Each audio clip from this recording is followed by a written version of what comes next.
Next movie is my standards. You think my standards are dropping. Our next movie, I was about to say, is named $1 Million Mystery. Okay. Speaking of dropping standards, and by now you've probably heard about the gimmick they're using to promote this movie. The producer, Dino De Laurentiis, concealed a real $1 million somewhere in the United States, and if you follow the clues, you might be able to find the money. The movie begins when Tom Bosley staggers into a truck stop, gives some clues for the hidden treasure, and dies.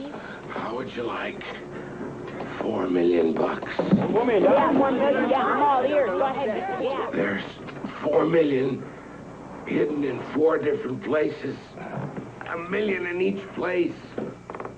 Each one is in the bridge. Bridge, okay. Yeah.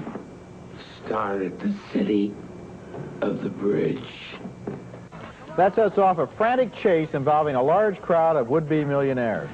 There are a lot of satirical in-jokes in the movie, and the one that I sort of like was a black-and-white modern version of a detective movie that the couple in the real movie wander into. What can I do for you? Well, we were wondering if you could help us find out about a man by the name of Sidney Preston who used to live in this town. I can tell you a lot about Preston. Great. He's the kind of guy whose life gets under your skin, like a splinter on a redwood love seat. Take this down, sweetheart. It was a wet Saturday morning. Steam rose off the pavements like it does off fresh hot dogs. The treasure hunters find all the money in or near bridges, including London Bridge, which gets a big commercial plug in the movie since it was rebuilt as a resort in Arizona.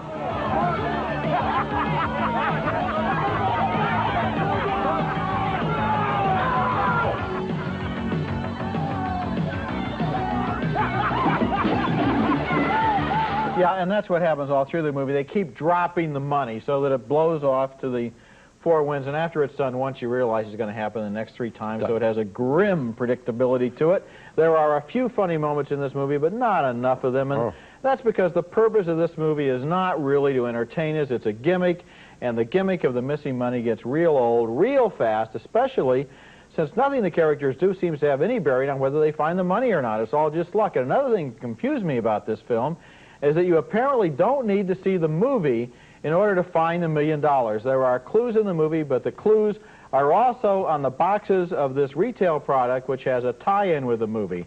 Now, in fact, there's a card in here, and it's got the clues. The entry blank, and you can also get it at the movie theater. Right. They hand this stuff out. They hand these blanks out at the movie theater. If you buy a ticket, they hand the blanks out, Roger.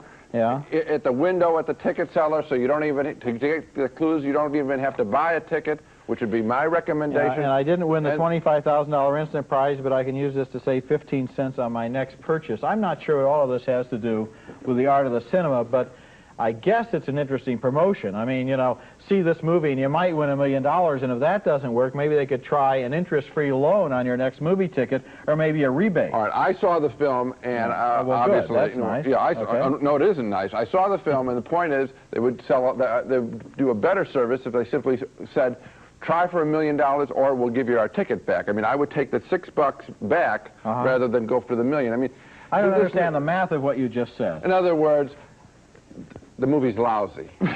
That's the whole point. The movie is lousy because everything in the movie has to happen in order for the contest to go ahead. It starts with the contest, and then all 3 back. Yes, sir. In other words, the creation process, this is not a movie. Okay. As you said, this is a contest. The only thing that really comes out good out of this movie is Glad Bags, because I've seen a lot of movies that could have used Glad Bags, but this is the first movie that admits. A thumbs down for $1 Million Mystery, one of the most pathetic caper movies ever made.